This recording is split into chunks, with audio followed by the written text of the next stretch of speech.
नमस्कार दोस्तों। 4 अक्टूबर को आपको मालूम है कि सीजी सेट एग्ज़ाम होना है और इसमें एक पेपर एक हिस्सा आपका सब्जेक्टिव रहता है, जैसे कॉमर्स है तो कॉमर्स वाले पूछेगा। एक पेपर आपका कॉमन रहता है और उसमें अलग-अलग टॉपिक्स हैं। एक टीचिंग एप्टीट्यूड का टॉपिक आपको देखने को मिल जाएगा। तो अभी हम शुरुआत करेंगे टीचिंग एप्टीट्यूड से और मैं आपको बता दूँ एक चीज़ अभी से क्लियर कर लीजिए माइंड में, ठीक है? क्या होता है हमारे माइंड में हमको ये लगता है कि हम यूपीएससी की तैयारी करेंगे सीजीपीएससी निकल जाएगा, सीजीपीएससी की तैयारी करेंगे सीजीवापम निकल जाएगा, रेलवे एसएससी करेंगे बैंक निकल जाएगा, लेकिन ऐसा है नहीं। ये लोग के माइंड में भी रहता है नेट की तैयारी करेंगे सेट निकल जाएगा, सेट की तैयारी करेंगे नेट निकल जाएगा। उन सेट और नेट को लेकर कुछ हद तक सही है लेकिन एकदम नहीं। मैं पहले भी आपको बोला हूँ, हर परीक्षा का अपना एक स्तर होता, अलग-अलग लेवल के क्वेश्चंस होते हैं। तो आप ये एक्सपेक्ट करेंगे ना कि भाई मैं नेट की एकदम तैयारी करूँ और सेट निकल उल्टा हो जाता है कभी-कभार। ये मैं दावे के साथ बोलता हूँ, आपको भले अटपटा लगेगा लेकिन ये सही चीज़ मैं बता रहा हूँ। एक्चुअली जिस एग्ज़ाम के लिए हमको फाइट करना है ना, जिस लेवल को उसमें क्वेश्चंस पूछे जाना है, हमको उसी हिसाब से तैयारी करना होता है, डेप्थ में नहीं। अपना उदाहरण बता देता हूँ, मैं इंट्रोडक्शन भी यहाँ पे बाजू में सारा दिख रहा होगा। ये सिर्फ़ इसलिए बता रहा हूँ अपनी तारीफ़ करने के लिए नहीं, आप सोच सकते हैं, मेरा इंट्रोडक्शन है और ये अनुभव है, 17-18 एग्ज़ाम हो गए निकालते, 17 एग्ज़ाम। कई में फर्स्ट रैंक है, सेकंड रैंक है, सीजीपीएससी एआरआई के एग्ज़ाम था क्लास ऑफिसर, 5th रैंक है उसमें, 5-6 महीने पहले वाले में अमित पटवारी में 21 रैंक है। तो है, स्कोर है तो मेरी बातों पे विश्वास कर सकते हैं, इसलिए बता रहा हूँ कि जो एग्ज़ाम में फर्स्ट रैंक, सेकंड रैंक था ना, उसमें सीए वाले, चार्टर्ड अकाउंटेंट जो तैयारी कर रहे थे, कोई फाइनल में है, कोई आईपीसीसी क्लियर कर चुका है, उन लोग भी उस एग्ज़ाम को नहीं निकाल पाए। 150 मार्क्स का पेपर था, 40-45 कितने सारे हमारे मित्र थे, क्योंकि हम खुद सीए वाले फील्ड में थे, आईपीसीसी लेवल से फिर मैंने जंप किया, इधर के एग्ज़ाम निकलने चालू हुए, फिर मैं छोड़ा उसको।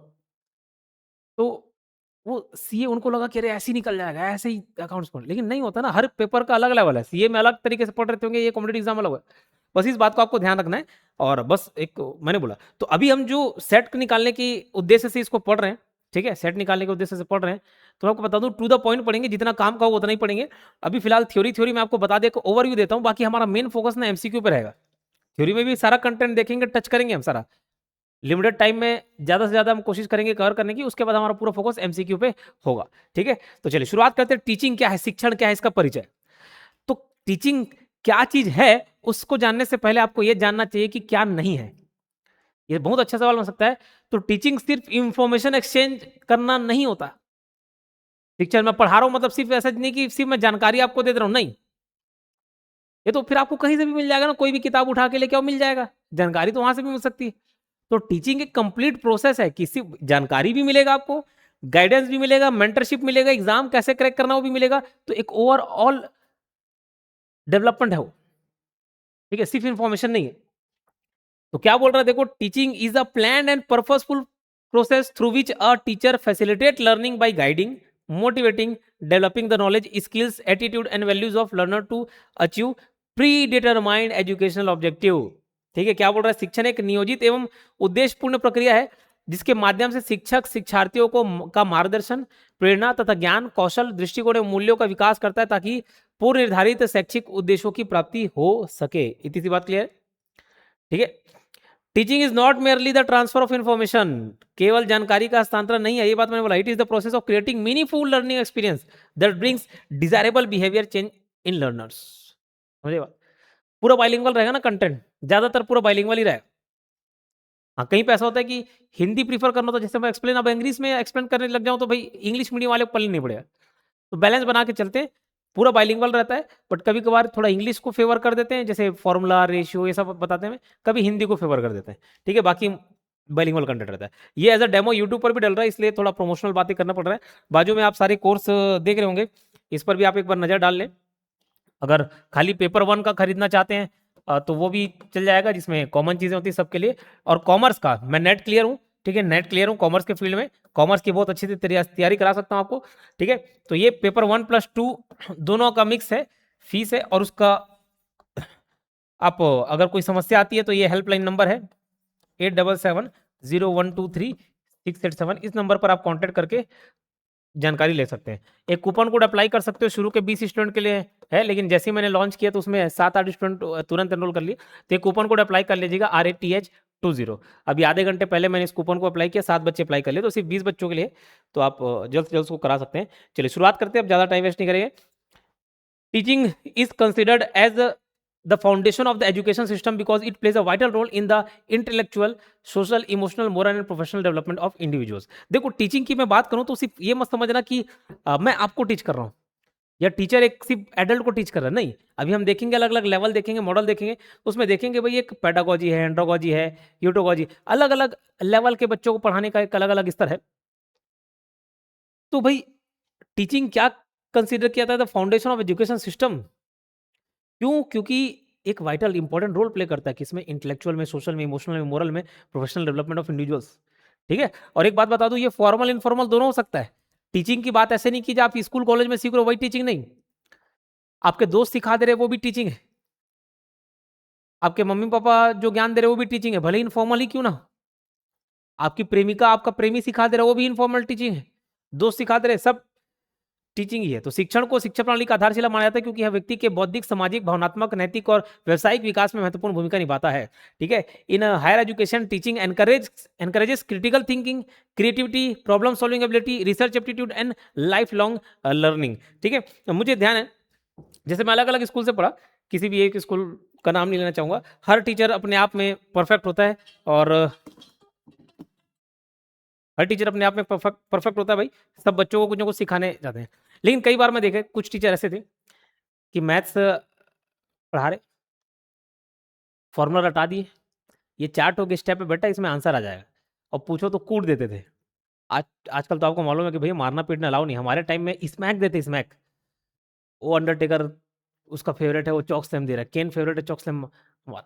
तो जो फेवरेट डब्ल्यूडब्ल्यू प्लेयर है वो मैथ्स वाला टीचर हमको बेटे एक्स्ट्रा मत पूछना, बोले जो रटा दिया उतना ही लड़ना रटना। लेकिन हायर एजुकेशन, उस शिक्षण में शिक्षण का उद्देश्य क्या होता है? सिर्फ रटा देना, मगअप करना देना, ऐसा नहीं। टीचिंग, उसमें क्या उद्देश्य होता है? Teaching encourages critical thinking, creativity, problem solving, खुद क्रिएटिव बनो, आपकी खुद की बुद्धि विकसित होना चाहिए। ठीक है, प्रॉब्लम सॉल्विंग एबिलिटी, ऐसा नहीं कि यही क्वेश्चन फंस गया तो भैया यही, तो पूरा कंसेप्ट आपको बताया जाए जिससे खुद से प्रॉब्लम सॉल्व कर पाए। Research aptitude, life long learning, इसलिए तो आप ये सब टॉपिक भी पढ़ते हो। ठीक है, अब आ जाते हैं नेचर और कैरेक्टरिस्टिक्स ऑफ टीचिंग में। मैं एग्जांपल देते चलता हूं, जैसे teaching is a social process. पहला, टीचिंग शिक्षण एक सामाजिक प्रक्रिया है। कैसे सामाजिक प्रक्रिया? मैं ही बोलूं, मैं ही सुनूं क्या? ये प्राइवेट में वीडियो रख के मैं खुद देखूं तो टीचिंग कहलाएगा नहीं? हो सकता है सेल्फ डेवलपमेंट हो, टीचिंग नहीं। खुद का अपना परफॉर्मेंस देखना, इवैल्यूएशन, सेल्फ इवैल्यूएशन हो सकता है। इनमें पढ़ा रहा हूं तो आप लोग जुड़े हो ना, आप समाज, आप लोग से तो मिलकर समाज बना है, तो एक सामाजिक प्रक्रिया है, सोशल प्रोसेस है। Teaching is a social process because it takes place through interaction among teachers, learners and society. बोलोगे सर हम तो इंटरेक्ट नहीं कर रहे हैं, आप तो ऑनलाइन मोड पे है, लेकिन यही ऑफलाइन पढ़ने आते तो इंटरेक्ट करते कि नहीं करते? कहीं कहीं मैं पढ़ा रहा हूं तो आप सुन रहे हो ना, वो भी एक इंटरेक्शन ही है। तो teaching is a social process because it takes place through interaction among teachers, learners and society. It develop social values, cooperation, communication and responsible citizenship.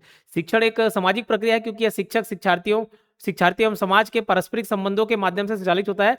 यह सामाजिक मूल्यों, संयोग, संचार तथा उत्तरदायी नागरिकता का विकास करता है। ठीक है, समझिए बात। ये सब कंसेप्ट पढ़ते जाना, फिर मेन खेलना एमसीक्यू से चालू होगा। जब मैं एमसीक्यू प्रैक्टिस कराऊं, क्योंकि अल्टीमेटली आपको वही फाइट करना है, एमसीक्यू बेस्ड ही क्वेश्चन दिलाना है। Teaching is both formal and informal. शिक्षक जो है औपचारिक और अनौपचारिक दोनों होता है। Teaching occurs in both formal setting such as school, college. देखो समझना बात को, हमको जो स्कूल में जो सिखाया जा रहा है वो तो ठीक है, वो फॉर्मल टीचिंग का ही रूप है। स्कूल, कॉलेज, यूनिवर्सिटी, ये सब जानते हैं फॉर्मल टीचिंग का रूप है। लेकिन क्या टीचिंग वहीं तक सीमित है? क्या आप अपने दोस्त यार से कुछ नहीं सीखते? नहीं सीखते, सीखते हो ना, संगति का असर पड़ता है, बोलते ना क्यों? तो एक इनफॉर्मल टीचिंग ही है। आप ऐसे लोगों के साथ रह रहे हो, फूक रहा है, वो दिन भर सुट्टा मार रहा है, गांजा फूक रहा है, ऐसा कर रहा है, तो भाई आप भी सीख जाओगे कुछ दिन में। कहीं ना कहीं वो टीचिंग ही दे रहा है आपको, डायरेक्टली इनडायरेक्टली। समझ रहे हो? तो टीचिंग का दायरा सिर्फ फॉर्मल टीचिंग तक नहीं है, स्कूल, कॉलेज, यूनिवर्सिटी तक सीमित नहीं है, उसके बाहर भी है। आपके जो माँ बाप सिखा रहे हैं वो भी टीचिंग का हिस्सा है। ठीक है, स्कूल, कॉलेज, यूनिवर्सिटी के बाहर दोस्त यार वो भी हिस्सा है। मैं आपको बताऊं, एक बहुत अच्छा मेरा मरवाड़ी फ्रेंड है, जैन मरवाड़ी, सुमित जैन नाम से, कपड़े की शॉप है उसकी। तो पहले परेशान रहते थे, उदाहरण देता हूँ आपको, कंसेप्ट बिल्ड कर रहा हूँ। ठीक है, कंसेप्ट बिल्ड कर रहा हूँ, इस बात को आप ध्यान रखिएगा, क्योंकि जरूरी नहीं जो पढ़ा दिया वहीं से आ जाए, थोड़ा बहुत हिला, थोड़ा घुमा फिरा के पूछ दिया, दिमाग हिल जाए। मैं गया एक दिन मेरे को लगता था मैं एम्प्लॉयी रख लूँगा यार, साला काम क्या कराऊँगा? मेरे को तो 2 टाइपिस्ट की नीड है, तीसरा क्यों रखूँ? ज़बरदस्ती रख लूँगा, क्या काम रहेगा? वो 2 का भी मैं 1 से करा लेता हूँ। मैं उसकी दुकान गया, देखा एकदम आराम से बढ़िया गल्ले में बस बैठा रहता, बाकी सारा काम एम्प्लॉयी कर स्टाफ कर रहा है, वो कपड़े वगैरह दिखा नहीं रहा है।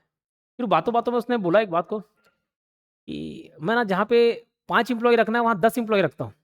जहाँ 10 रखना है, वहाँ 12 रखता हूँ। क्यों? 1-2 चले जाए ना तो मेरे को दिक्कत ना फेस करना पड़े। उसकी बातें समझ आ गई मुझे। ये था कि भले ज़्यादा हो जाए, कम ना पड़े, बर्डन ना हो। तो इसलिए अगर टाइपिस्ट की नीड मेरे को 2 की रहेगी तो मैं 3 रखूँगा। तो वहाँ से मैंने अपने ऊपर भी उसको अप्लाई करना चालू किया, तो बहुत सारे ऐसे जगह तो ये इन्फॉर्मल टीचिंग का हिस्सा हो जाता है। ठीक है? तो teaching occur in both formal setting such as school, college, universities and informal setting such as homes, work place and society. शिक्षण औपचारिक तथा अनौपचारिक दोनों प्रकार की परिस्थितियों में होता है। औपचारिक शिक्षण विद्यालय, महाविद्यालय, विश्वविद्यालय में तथा अनौपचारिक शिक्षण घर, कार्यस्थल एवं समाज में होता है। ठीक है? वर्किंग प्लेस जाएँगे, देख रहे हो समाज भी कुछ ना कुछ सिखा देता है कि नहीं सिखा देता? साला मैं काम आया इसके और आज जब मेरे को ज़रूरत पड़ रहा है तो पीठ दिखा रहा है। समझ आता है कि दुनिया ऐसी। तो सब नेगेटिव पॉजिटिव सिखा ही रहा है आपको। Teaching is a skilled profession, शिक्षण एक कुशल व्यवसाय है। और मैं आपको बता दूँ ये स्किल का ही गेम होता है, स्किल का गेम होता है।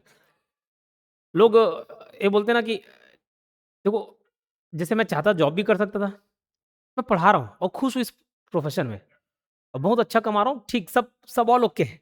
मतलब कितना कमा रहा हूँ वो मत पूछना, बहुत अच्छा है, सारा चीज़ अच्छा है, इतने लोगों का प्यार मिला, 3 लाख लोग जुड़े हुए हैं, कम थोड़ी ना है। ये एक डिजिटल एसेट है भाई, आप लोगों का परिवार जो इतना बड़ा है। अब ये यहाँ परफ़ॉर्म करते-करते ना मुझे एक बात समझ आ गई कि पढ़ाना भी स्किल है, पढ़ना भी स्किल है।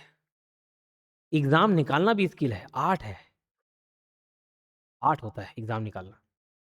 किसी भी एग्ज़ाम को आप अपने इर्द-गिर्द देखो ना, ये सेट वाला छोड़ दे तो क्वालीफाइंग एग्ज़ाम हो गए, मतलब कोई हमको एक क्वालीफाई करना बस ऐसा है। डायरेक्ट कॉम्पिटिटिव एग्ज़ाम नहीं, है ये भी एक रूप में लेकिन डायरेक्ट जॉब नहीं मिल जाएगा इसको क्लियर करने से। देखना अच्छे-अच्छे पढ़ने वाले ना एग्ज़ाम नहीं निकाल पाते हैं। कम पढ़ने वाला बच्चा कॉम्पिटिटिव एग्ज़ाम में ज़्यादा मार्क्स लेके आ जाएगा, वो टॉप कर जाएगा एवरेज। मेरा कॉलेज कितना परसेंट है 43 बीकॉम में, 43 ले दे के 50% एवरेज बनाया है, आखिरी साल जब होश ठिकाना है। और मैं कितने को पढ़ा रहा हूँ जो 80 70-80% लेके आने वाले। अच्छा चलो, तो मैं ये बताना चाह रहा हूँ टीचिंग एक स्किल है। डिलीवर करना, आपके पास जो इन्फॉर्मेशन है उसको अच्छे वे में प्रेज़ेंट करना, ताकि लोगों को समझ आए, एक स्किल है। Teaching is a skilled profession, शिक्षक एक कुशल व्यवसाय है। हो सकता है हमसे कोई बहुत अच्छे पढ़ने वाले हों, मेरे से अच्छे पढ़ने वाले हों, लेकिन अच्छे पढ़ाने वाले नहीं हो सकते हो सकता है, बिल्कुल हो सकता है, अच्छे पढ़ने वाले हो लेकिन उसको डिलीवर करने नहीं आता। यहाँ आते तो पैर कँप-कँपाते हैं, सामने 2 लोग देख रहे हैं, क्या बोलेंगे, क्या सोचेंगे, मैं कैसे पढ़ा रहा हूँ? तो उसके लिए स्किल ज़रूरी है, teaching is a skill profession, ठीक है? टीचिंग इज़ एन आर्ट, अरे ये वाला जो पॉइंट है, हर जगह अप्लाई होता है। आप कहीं पे भी थ्योरी वाले पार्ट में देखो, बीकॉम, एमकॉम वाले स्टूडेंट होंगे, ये देखे होंगे, dash management is an art and science, ये वाला art and science, auditing art and science, accounting, सब टर्म को आर्ट एंड साइंस में डाल दिया। मार्क्स लिखने मतलब मार्क्स चाहिए होता था, मुझे मालूम है कोई पॉइंट नहीं मिल रहा है, साला ये इसको पॉइंट में एक तो लिख दो, it is an art and science. कुछ पॉइंट कॉमन रहते थे हर टॉपिक में, उसमें से एक ये तो टीचिंग आर्ट भी है, साइंस भी है। कैसे आर्ट है टीचिंग? हो सकता है ये वाला पार्ट एक एक ही टीचर सेम कंटेंट को पढ़ा रहा है, नहीं पढ़ा रहा होगा बताओ? नहीं पढ़ा रहा होगा। मैं पिछले 3 साढ़े 3 साल से फुल फ्लेज में 3 साल हो गए काम करते। तो भई आप देखेंगे छत्तीसगढ़, मैं आपको बता दूँ, ये आप लोगों का प्यार है। कॉम्पिटिटिव एग्ज़ाम के फील्ड में सबसे ज़्यादा ऐप डाउनलोड और वो भी सिर्फ़ 3 सालों में, क्योंकि हमसे पहले कई लोग सबसे ज़्यादा ऐप डाउनलोड हमारे मिले हैं, सबसे ज़्यादा ऐप डाउनलोड। अब कुछ लोग पसंद करते होंगे, कुछ नहीं भी करते होंगे। तो कहीं न कहीं उनको एक क्रिएटिविटी दिखाई दी होगी। मेरे पढ़ाने का तरीका हो सकता है अलग हो, किसी और टीचर का अलग हो, कुछ बच्चों को मेरा पढ़ाना पसंद आ सकता है, कुछ को दूसरा। एक ही मैथ के प्रॉब्लम को मैं अलग तरीके से समझा सकता हूँ, दूसरा टीचर अलग तरीके से समझा सकता है। तो एक बच्चा अलग-अलग सीख सकता है, क्यों? तो टीचिंग भी एक आर्ट है, क्रिएटिविटी है, प्रेज़ेंटेशन स्किल है। मैं किस तरीके से प्रेज़ेंट कर सकता हूँ, वो मेरा अपना एक आर्ट है, स्किल है, ठीक है? It is also science because it is based on educational theories, psychological principle and systematic method. ऐसा नहीं कि मैं कुछ भी अपने मन से पढ़ा दूँ। तो जो कंटेंट है भई वही है तो है। तो साइकोलॉजिकल प्रिंसिपल भी सिस्टमैटिक मेथड है, ठीक? जैसे देखो आम तौर पे ये वाला पॉइंट तो ऐसा है कि एक बार बताया और नहीं समझ आने वाला जैसे कुछ भी नहीं है, समझ आ ही जाएगा आपको, है ना? मैं आपको बताऊँ बाकी जैसे मैंने बोला टीचिंग एक प्रोफ़ेशन है भाई। सिंगिंग एक प्रोफेशन होता है ना, सिंगिंग, डांसिंग। तो जो सिंगर है क्या गले का ख्याल रखते हैं कि नहीं रखते? ये नहीं खाना है, ठंडा नहीं खाना है, आइसक्रीम नहीं खाना है, कोल्ड कॉफी नहीं खाना है। तो जितना टी एक सिंगर ख्याल रखता है अपने गले का, हमको भी रखना पड़ता है, खास करके मेरा। मुझे मालूम है मेरा गला सेंसिटिव है, ठंडा अवॉइड करते हैं, आइसक्रीम, कोल्ड ड्रिंक अवॉइड करते हैं, कोल्ड कॉफी सब अवॉइड करते हैं। तो उनका एक प्रोफेशन, हमारा भी प्रोफेशन है। और इसमें मुझे मालूम है कि अगर किसी बच्चे को मुझे प्रिपेयर कराना ना, तैयार कराना है, तो क्या परफॉर्म करना पड़ेगा। अच्छा उसको छोड़ो, क्लास में मुझे किसी को बच्चे को समझाना है, मुझे मालूम ये तो नॉर्मल थ्योरेटिकल पार्ट है, जिसमें याद करने जैसा हो, जिसमें इस पे ज़्यादा दिमाग में जोर देना है। तो मुझे मालूम है कि भाई ये ऐसे मैं फिर नहीं पढ़ाता। मैं लाइन से पहले बोर्ड में लिखता। मुझे मालूम है कि ये लिखा हुआ को पढ़ देना, आपका ध्यान हो सकता है भटक जाए। लेकिन मैं पढ़ दूँ, पढ़ते-पढ़ते इसको गोला करूँ तो आपका ध्यान यहाँ चल देगा। ये सब साइकोलॉजी है, टेस्टेड है ये सब, ठीक है? लिखा हुआ शॉर्टकट की वो ज़्यादा ध्यान में रहेगा। लिख दिए, अलग से बोर्ड में मेंटेन कर दिए, नोट्स बना दिए शॉर्ट नोट, वो ज़्यादा ध्यान रहेगा। बाकी पेपर 2 में जैसे रेशियो चालू कर रहा हूँ तो पढ़ाना ना। और मुझे मालूम है उसी को मैं 2-3 बार पढ़ा दूँगा, 2-3 बार रिवाइज़। मुझे मालूम है बच्चा रिवीज़न करेगा ही नहीं। साइकोलॉजी मालूम है बच्चों की, प्रिंसिपल मालूम है मुझे, थ्योरी मालूम है। जो बच्चा करना चाह रहा है उसी को मैं 2-3 बार उसको खुद रिवाइज़ करा दूँ। अब बच्चे को लगेगा यार यार टीचर अच्छा पढ़ा रहे हैं, और वो एक बार पढ़ा के निकल जाता है, अरे यार कुछ पढ़ाया समझ नहीं आया। कुछ नहीं, वही टीचर है, बस सिस्टमैटिक वे में उसको पढ़ा दिया, वो मेथड यूज़ कर लिया कि 2-3 बार उसको रिवाइज़ करा दो। उसको याद हो जाएगा ना, ऐसा लगेगा टीचर के जैसे याद हुआ है। नहीं, वो 2-3 बार बोल दिया, आप 2-3 बार सुन ली इसलिए याद हो। तो एक प्रकार का ये साइंस भी है, ठीक है? तो शिक्षण एक कला है क्योंकि इसमें रचनात्मकता, कल्पनाशीलता एवं प्रभावी प्रस्तुतिकरण की आवश्यकता होती है। साथ ही यह एक विज्ञान भी है क्योंकि यह शैक्षिक सिद्धांतों, मनोवैज्ञानिक सिद्धांतों एवं वैज्ञानिक विधियों पर आधारित होता है। Teaching is a planned activity. शिक्षण एक नियोजित प्रक्रिया। अगर मैं भैया आपको सेट के लिए पढ़ा रहा हूँ, ये पढ़ा रहा हूँ क्यों कर रहा हूँ? ताकि आपका सेट क्लियर हो ना। तो ये एक प्लान्ड एक्टिविटी है, ठीक है? प्रभावी शिक्षण एक नियोजित गतिविधि है जिसके स्पष्ट उद्देश्य होते हैं, उपयुक्त विषय वस्तु होता है, कंटेंट होता है, टीचिंग मेथड होता है, सब होता है ना, सामग्री होता है। Teaching is a social service. शिक्षण एक सामाजिक सेवा भी है, ठीक है? मैं बता दूँ, चाहते तो देखो जॉब में, गवर्नमेंट जॉब में सिर्फ़ सैलरी वाला इनकम नहीं, वो सब जान रहे हैं, है ना? सब जान रहे हैं। उसमें भी कमाने का तरीका है। लेकिन ये जो टीचिंग है ना, एक नोबल प्रोफ़ेशन है। कुछ एक आध वर्गों को छोड़ दो भई, जो जिनको मतलब जैसा है कि क महाभारत में एक प्रसंग आता है कि कृष्ण दुर्योधन को समझा रहे हैं, वो नहीं समझ रहा है।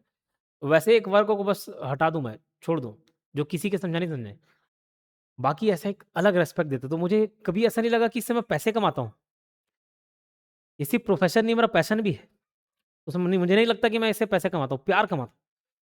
या मैं छत्तीसगढ़ में किसी भी कोने में चले जाऊँ, लोग जानने वाले मिल जाएँगे, पहचानने वाले मिल जाएँगे। 3 लाख का ऑडियंस कम होता है क्या? सब परिवार है। तो भई एक सर्विस है, नोबल प्रोफ़ेशन है, सोशल सर्विस है। हम सिर्फ़ इस उद्देश्य से नहीं पढ़ा सकते कि पैसे कमाना है। और मैं आपको गारंटी के साथ बता देता हूँ, जो भी इस फ़ील्ड में सिर्फ़ पैसे कमाने के उद्देश्य से आता है ना, वो नहीं टिक पाता। बहुत सारे लोग एक साथ चालू किए। ये क्या है, सबको मालूम है इतने 5-6 लाख रुपए का सेटअप आना है भाई, पढ़ाना है, सामने बोर्ड के सामने खड़े रहना है। लेकिन उद्देश्य, आपका उद्देश्य क्या है, ये बताएगा कि आप कहाँ तक पहुँचेंगे। अगर आपका उद्देश्य सिर्फ़ पैसा कमाना है, बच्चों को लूटना है, नहीं जा पाएँगे, no doubt.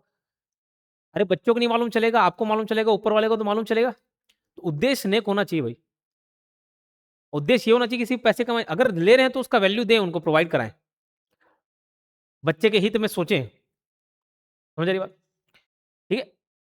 Teaching contributes to the development of individual and society by promoting knowledge, ethics, values and national development. Hence, it is considered a noble service. शिक्षण, ज्ञान, नैतिकता, मूल्यों तथा राष्ट्र निर्माण को बढ़ावा देकर व्यक्ति में समाज के विकास में योगदान देता है।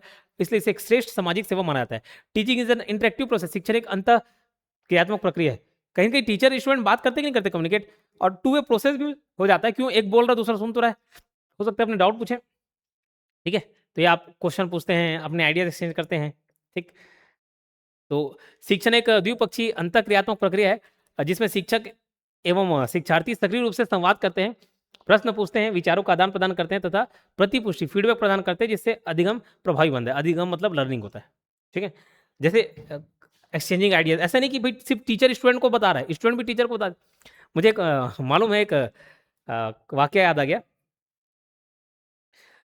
9th या 10th क्लास रहा होगा, केवी स्कूल में था मैं, केंद्रीय विद्यालय में, शायद 9th है। एक चैप्टर हुआ नेकलेस, इंग्लिश मीडियम के होंगे तो पढ़े होंगे नेकलेस।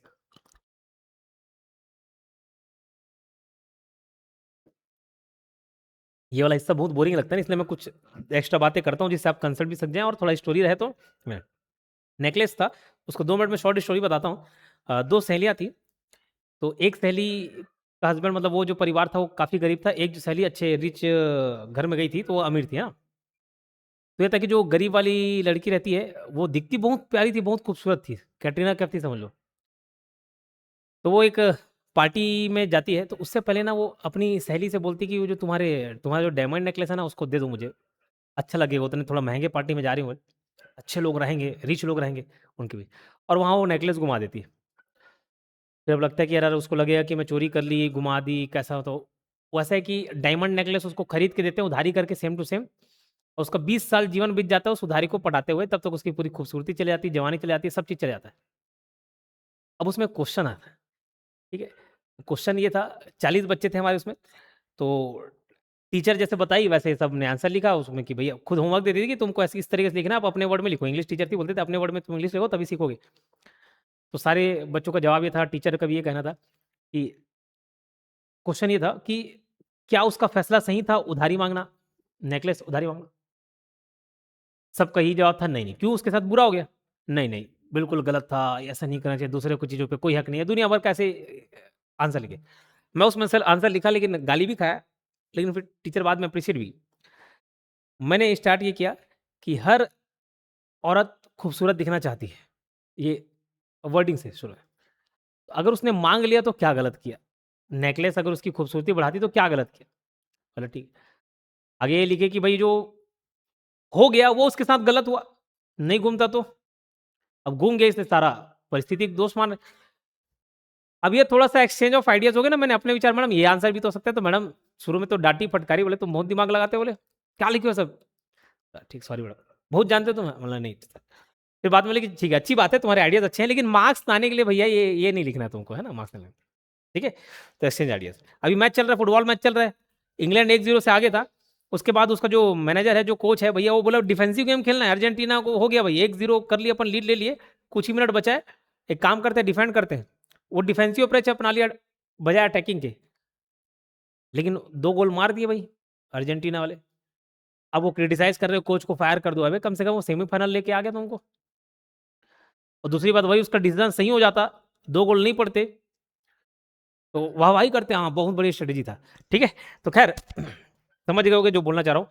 इम्पोर्टेंट पॉइंट देखो टीचिंग इज़ ये पूरा सार हो गया इसका। टी ये आप पढ़ लेना ना आपके रिवीजन के लिए।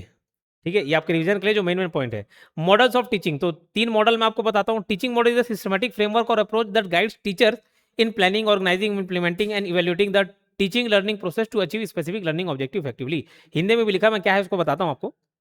देखो, यहाँ पर अगर एक पहली क्लास का बच्चा आ गया, दूसरा एक कॉम्पिटिटिव एग्ज़ाम दिलाने वाला आ गया, तीसरे एक बड़े आ गए 36-37 साल के वो भी जो खुद एक समझ लो टीचर ही है।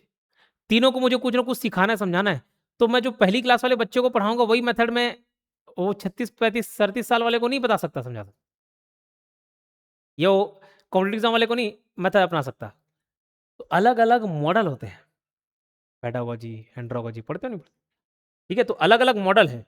तो different teaching models are designed according to the age, maturity and learning needs and independence of learner. विभिन्न शिक्षण मॉडल शिक्षार्थियों की आयु, परिपक्वता, अधिगम आवश्यकताओं तथा आत्मनिर्भरता के स्तर को ध्यान में रखकर विकसित किए गए हैं। ठीक है? अब अगर भैया तुम जो केजी 1 नर्सरी ये सब में बच्चे जा रहे हैं उसको बोलोगे खुद से पढ़ लो, जो पढ़ना है देख लो, अपने से कुचक लो, सीखेगा कि नहीं? उसको बैठा के जबरदस्ती क, ख, ग, घ, ABCD 1 2 3 4 ये रटवाना पड़ता है, ट्विंकल ट्विंकल लिटिल स्टार, तो उस तरीके से सीखता है। कॉम्पिटिटिव एग्जाम वाले को आपको समझाना है, मेरे को आपको तैयार करना है, गाइड करना है। एक-एक चीज़ बैठा के रटा दूँगा क्या? नहीं। करते हैं हम, वो भी करते हैं, लेकिन ज़्यादातर कहीं तो आपकी बुद्धि को डेवलप करना पड़ेगा। और फिर एक बच्चा ऐसा है जो स्वप्रेरित है, कोई दूसरे को बताने की ज़रूरत नहीं, वो खुद से यूट्यूब देख लेगा, खुद से सब चीज़ें नोट्स अरेंज कर लेगा, सबसे पढ़ लेगा। ठीक? तो पहला the 3 major models of teaching are pedagogy, andragogy and heutagogy. शिक्षण देखो मैं कभी-कभार ना ये क कोई पेडागोगी कर रहा है, पेडागोजी कर रहा है, ह्यूटो कर रहा है, हाटू कर रहा है, वो प्रोनाउंसिएशन पे ध्यान नहीं दे रहा, ठीक है? क्यों मेरे को जो कंफर्टेबल लगता है वो मैं प्रोनाउंस करता हूँ, ठीक? क्लियर है क्या? नहीं तो कई लोग सर इसका ये प्रोनाउंसिएशन हो तो क्या हो गया उसको जान के प्रोनाउंसिएशन को, है ना? कुछ नहीं। तो प्रोनाउंसिएशन पर ध्यान नहीं देना, ठीक है? तो पेडागोजी हालाँकि पेडागोजी बोलते हैं बस मुझे याद आ गया। तो पेडागोजी बाल शिक्षण इसका क्या अर्थ है? The term pedagogy derived from the Greek word paidos, paidos मतलब होता है लइका, जो पैदा हो गया, है ना? चाइल्ड एंड एगोगोस मतलब होता है टू लीड या टू गाइड। तो जो पेडागोजी शब्द है ग्रीक भाषा के पेडोस यानी कि बालक बच्चे से और एगोगोस यानी कि मार्गदर्शन करना शब्दों से बना हुआ है। तो पेडागोजी क्या है? तो पेडागोजी बच्चों को पढ़ाने की कला विज्ञान है जिसमें शिक्षण अधिगम प्रक्रिया का मुख्य केंद्र शिक्षक होता है। मुख्य केंद्र कौन है? मेन सेंटर कौन है? शिक्षक हो गया, टीचर। जो टीचर बताएगा वही पढ़ना पड़ेगा, उसको 1 2 3 4 बता रहा है तो वही पढ़ना पड़ेगा, वहां से टेबल नहीं चालू कर देगा KG1 का बच्चा। इसका क्या फीचर है, क्या विशेषता है? देखो, pedagogy mainly focus on children और डिपेंडेंट लर्नर, जो दूसरे के ऊपर डिपेंडेंट है। टीचर डिसाइड करेगा उसको क्या पढ़ाना है, कब पढ़ाना है, कब पढ़ाना है, फिर धीरे धीरे क्लास 1 2 3 आगे लेवल बढ़ते हैं, उसके हिसाब से पढ़ाते नहीं। तो पूरा निर्णय शिक्षक करता है। तो अधिगम जो है, लर्निंग जो है, पाठ्यक्रम आधारित तथा पूर्व निर्धारित संरचना का पालन करता है। अगर उस बच्चे को क्लास 1 में पढ़ाना है, क्लास 2 में पढ़ाना है, क्लास 3 में पढ़ाना है, तो वो प्री डिसाइडेड रहेगा। ठीक है। शिक्षार्थी ज्ञान एवं मार्गदर्शन के लिए शिक्षक पर निर्भर करते हैं। Teaching is mainly instruction and teacher centred, ये इस पर भी चर्चा कर लिए। असाइनमेंट्स कंडक्टेड बाय टीचर, मूल्यांकन शिक्षक द्वारा किया जाता है। जैसे उदाहरण, ये प्राइवेट स्कूल वाले बच्चों को पढ़ाने सब दे दिया। एंड्रागोजी, जो अब यहाँ पे एंड्रा जो वर्ड है ना, वो बड़े लोगों के लिए होता है, एडल्ट के लिए, वयस्क शिक्षण। तो एंड्रागोजी का अर्थ वयस्क शिक्षार्थियों को पढ़ाने की विधियों एवं सिद्धांतों से संबंधित है।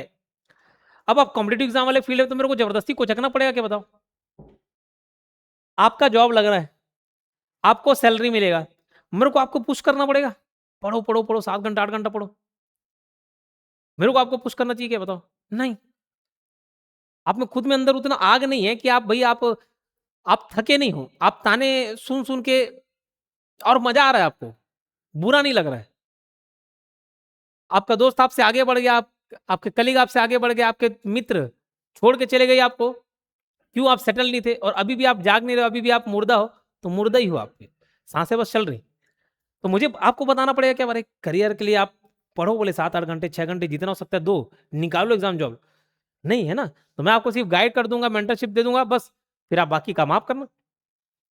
एंड्रोलॉजी का अर्थ वयस्क शिक्षार्थियों को पढ़ाने की विधि सिद्धांतों से है। और एंड्रोलॉजी की अवधारणा को मेलकॉम नॉल्स ने, देखो इसका नाम ना नॉलेज से याद करना, नॉलेज से, नॉल्स, अरे वो छोड़ दो, कोई प्रोनाउंसिएशन नहीं पूछेगा, नॉलेज। तो एडल्ट आप लोगों को नॉलेज है क्या करना है, कैसे करना है, कॉम्पिटिशन नॉलेज। इसका कंसेप्ट किसने दिया? नॉलेज वाले ने दिया, तो मेलकॉम नॉलेज ने दिया। ठीक है। और वैसे भी एडल्ट मेलकॉम है ना, तो मैरी कॉम ऐसे याद कर लिया थोड़ा बहुत, मैरी कॉम, तो मैरी कॉम का एडल्ट है, ऐसे रिलेट कर लेना। तो इसको एडल्ट लर्निंग का जनक मानाता है। कि इसके क्या फीचर है? It is design for adult and self directed learner, self directed, यह वयस्क एवं स्वनिर्देशित शिक्षार्थियों के लिए विकसित की गई है। ठीक है। किसके लिए? कि भाई जो इंटरेस्टेड है सेट दिलाने में, वो आए इधर पढ़े।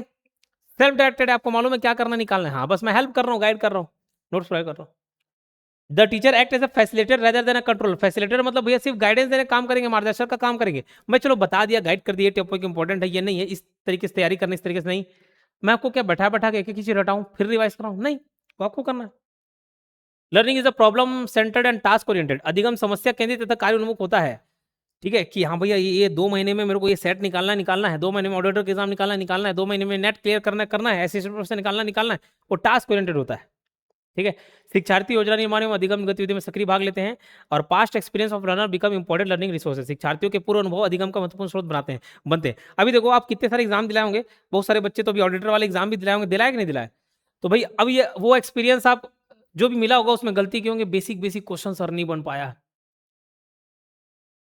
गलती हो गई, वहां से चूक, गोला किसी और में भर दिया, तो वो गलती कहीं ना कहीं आगे आप सुधारोगे कि नहीं सुधारे, वो एक्सपीरियंस काम आएगा कि नहीं आएगा? बिल्कुल आएगा काम। तो past experience of learner become important learning resource, शिक्षार्थियों के पूर्व अनुभव अधिगम का महत्वपूर्ण स्रोत बनते हैं। एग्जाम्पल भी है, training programmes for teachers, government employees and professional follow the andragogy model. ठीक है। फिर एक और आता है ह्यूटोगोजी, स्वनिर्धारित अधिगम। ये कुछ नहीं है, ये सब समझदार व्यक्तियों का है, बस एक पुश करना है।